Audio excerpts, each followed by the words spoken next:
कष्टकालम कष्टकालम कष्टकालम ये मोदी की गारंटी है। कष्टकालम कष्टकालम कष्टकालम।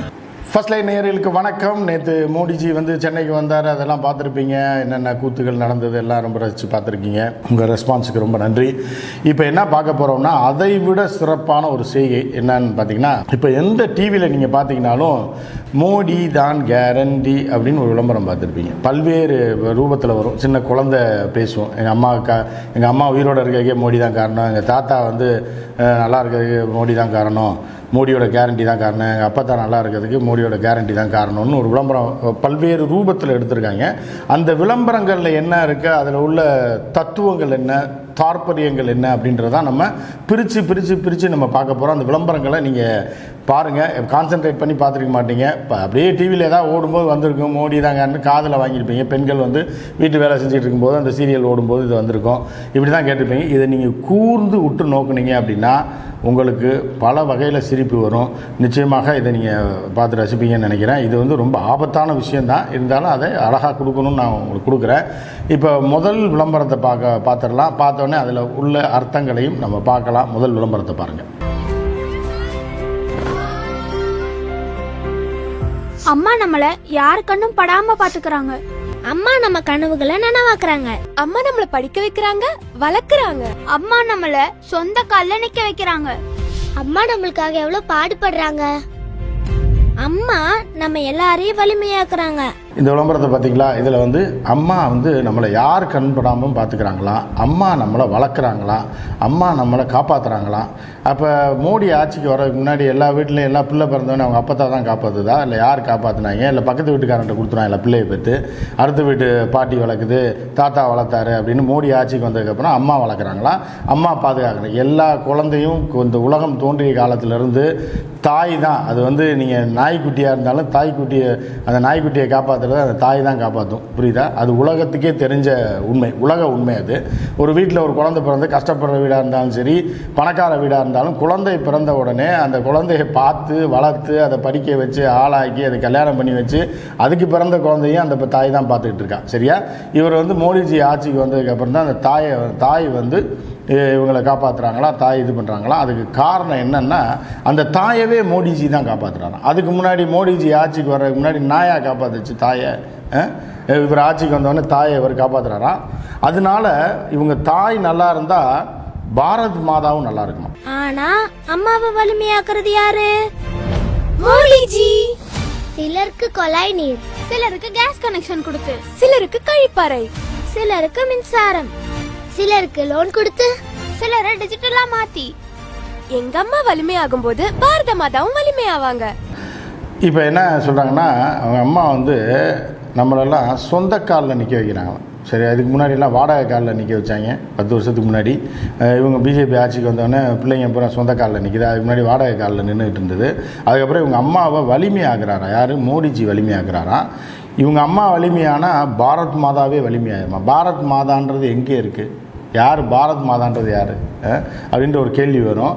இந்த காமெடியை நீங்கள் பார்த்துருங்க. இப்போ அடுத்து பார்த்தீங்கன்னா, ஒரு குடும்ப தலைவர் அப்படியே வராரு. அந்த அம்மா அமைதியாக உட்காந்துருக்காங்க. உட்கார்ந்தவுடனே அவர் வந்தவுடனே, இனி நீ வந்து ரொம்ப சந்தோஷப்பட போகிற, காரணம் மருமக வர போகிறாங்க, நம்ம வீடு பெரிய வீடாகுது அப்படின்னா.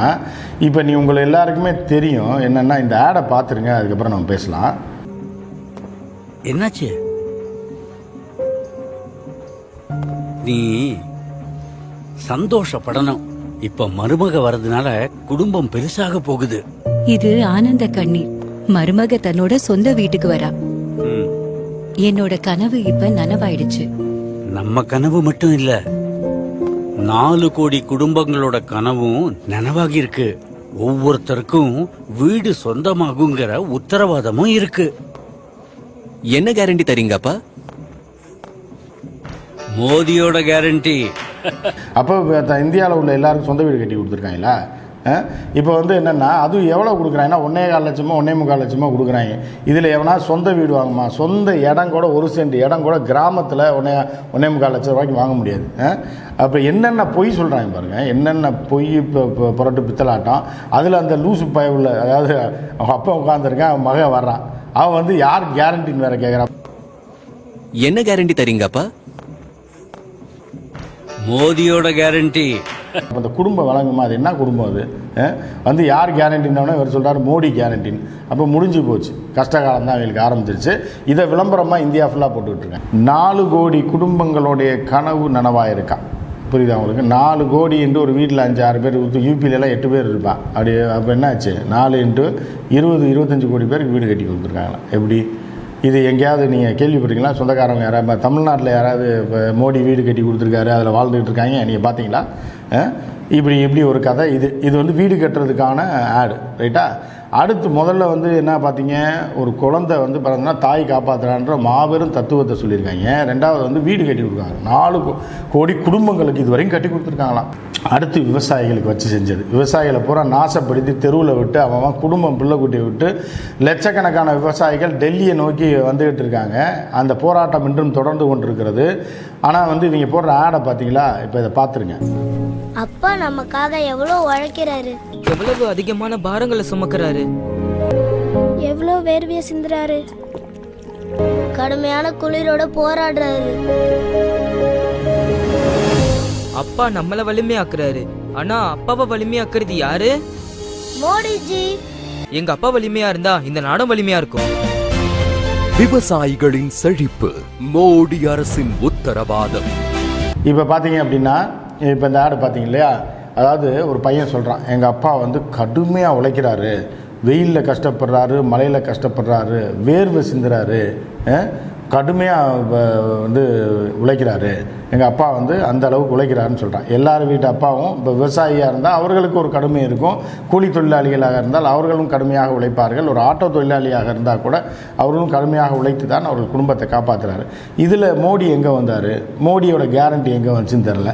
இதில் பார்த்தீங்க அப்படின்னா, எங்கள் அப்பா வலிமையான இந்த பாரத தேசம் வலிமையாக, அவங்க அப்பா வலிமையானால் தானே தம்பி. சின்ன வயசில் உனக்கு யாரும் நஞ்சு விதைச்சிருக்காங்க, விளம்பரத்துக்கு காசு கொடுத்து உன்னை நடிக்க வச்சுருக்காங்க, ஊர் புறம் பார்க்க வச்சுருக்காங்கன்ற மாதிரி தான் அந்த குழந்தையை பார்க்க வேண்டி இருக்கிறது. இப்போ என்ன பண்ணிட்டார்? என்ன விவசாயிகளுக்கு எல்லாமே வயக்காட்டில் ஏசி போட்டு கொடுத்துருக்காரா? ஏசியும் கார் வாங்கி கொடுத்துருக்காரா? புல்லட்டும் கூலிங் கிளாஸ் வாங்கி கொடுத்துருக்காரான்னு தெரில. எப்படி இவர் அவங்க அப்பா வந்து இன்றைக்கோட அந்த கஷ்டம் வந்து வெயிலில் போக மாட்டார். அப்போ மோடிஜியோட கேரண்டி வந்துச்சுன்னா வெயிலில் போக மாட்டார், குளிரில் கஷ்டப்பட மாட்டார், அப்புறம் வீட்டிலே உட்காந்துருப்பார். அதான் விளைஞ்சிருமா? அதான் மோடிஜி வந்து விவசாயம் பார்த்து ஒவ்வொரு வீட்டுக்கும் வந்து அப்படி நெல்லை மட்டும் அனுப்பிடுறாரு விவசாயி கஷ்டப்படாமல். என்ன அர்த்தத்தில் ஆட் எடுக்கிறாங்கன்னு தெரியல. அவங்க ஒரு அமௌண்ட்டை போட்டு போயிருக்காங்க ஆட் எடுக்கிறேன்னு. எந்த கான்செப்டும் இல்லாமல், எந்த லாஜிக்கும் இல்லாமல் இந்த ஆடை போட்டிருக்காங்க. அடுத்த ஆடை நீங்கள் பார்த்தீங்கன்னா இன்னும் நீங்கள் ஷாக் ஆகிடுவீங்க. அதையும் பார்த்துருக்கேன். இல்லாமல் எங்கள் அம்மா பட்ட கஷ்டத்தை நீ யோசிச்சு கூட பார்த்துருக்க மாட்டேன். அவங்களுக்கு ரொம்ப உடம்பு சரியில்லாம போயிடுச்சு.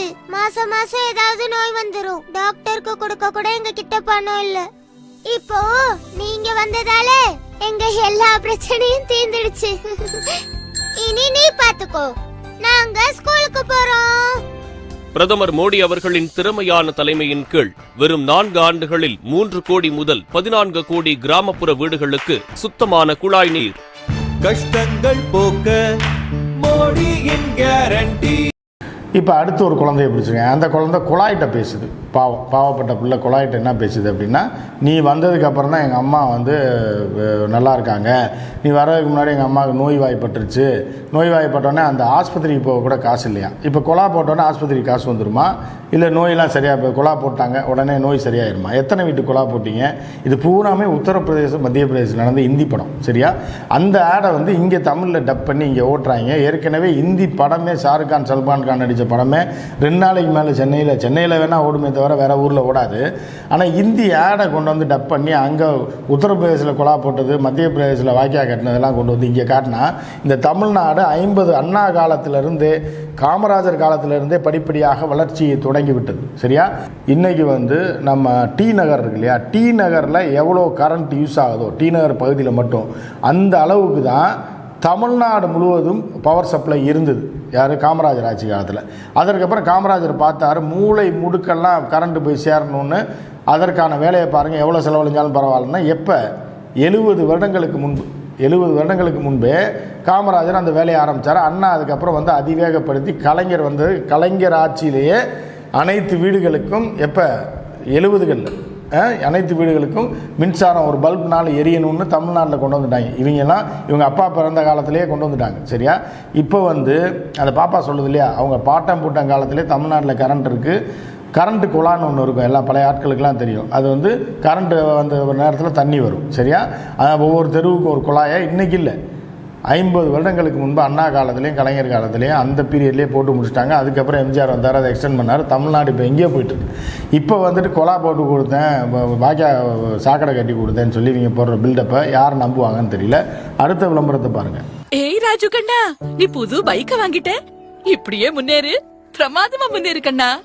சித்தி, நான் மட்டும் இல்ல, என்ன மாதிரி 25 கோடி பேரு வறுமையிலிருந்து வெளிவந்துட்டாங்க. கேரண்டி தரேன், இன்னும் சில வருஷத்துல நம்ம நாட்டுல வறுமைங்கிறதே இருக்காது. கேரண்டியா? என்ன கேரண்டி? சித்தப்பா, மோதியோட கேரண்டி. அப்படியா? இப்போ கேரண்டி நிறைவேறதுக்கும் கேரண்டி இருக்கு. இப்போ வந்து ஒரு பையன் வரான் பைக்கில், பாவம் உத்தரப்பிரதேச யாரோ வடக்கன் வந்து இப்போ தான் பைக் வாங்கியிருக்கான் 2023, சரியா? இப்போ தமிழ்நாட்டை பொறுத்தளவு பாருங்க, பைக் வாங்கியிருப்பான் 25 வருஷத்துக்கு முன்னாடியே, எல்லாம் வசதி இருந்திருக்கும். திடீர்னு ஏதாவது ஒரு கால சூழ்நிலை பைக்கை விற்றுருப்பான், காரை விற்றுருப்பான், திருப்பி வாங்குவான். இந்த நிலமையில் போயிட்டுருக்கு. இப்போ தான் வந்து பைக்கு வந்து ஒருத்தன் வாங்கிட்டு வரான், ஒரு வடக்கன் வாங்கிட்டு வந்து, அவங்க சித்தப்பா சித்தி தாத்தா பாட்டி மாதிரி, சித்தப்பா சித்தின்னு 2 பேர் இருக்காங்க.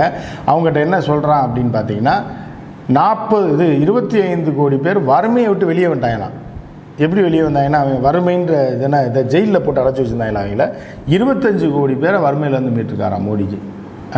இதை வந்து அந்த கிழவன் தெளிவாக தான் கேட்குறாரு. இதுக்கு என்னையா கேரண்டி, என்னையா உண்மை இருக்குது அப்படின்னு கேட்குறாரு. கேரண்டியா? என்ன கேரண்டி? சித்தப்பா, மோதியோட கேரண்டி. அதுக்கு அந்த பையன் சொல்கிறான், அவன் லூசு பையனாக இருப்பான் போல, என்ன படித்தானா என்ன கர்மாந்திரமோ, அவன் என்ன சொல்கிறான், இதுக்கு மோடியே கேரண்டி அப்படின்னு அந்த பையன் சொல்கிறான், சரிங்களா? இப்போ அடுத்த விளம்பரத்தை பார்க்கலாம். 50 கோடி மக்களுக்கு இலவச ரேஷன் பரிசு இது. 1 இல்ல 2 இல்ல 5 வருஷம் வரைக்கும் இது கிடைக்கும். இலவசம் உங்களுக்கு உணவு கிடைக்கும், ஒவ்வொரு குடும்பத்துக்கும் ஒவ்வொரு மாசமும். எங்க வேணாலும் எந்த ஒரு ரேஷன் கடையிலையும் கிடைக்கும். கஷ்டகாலம் கஷ்டகாலம் கஷ்டகாலம், ये मोदी की गारंटी है.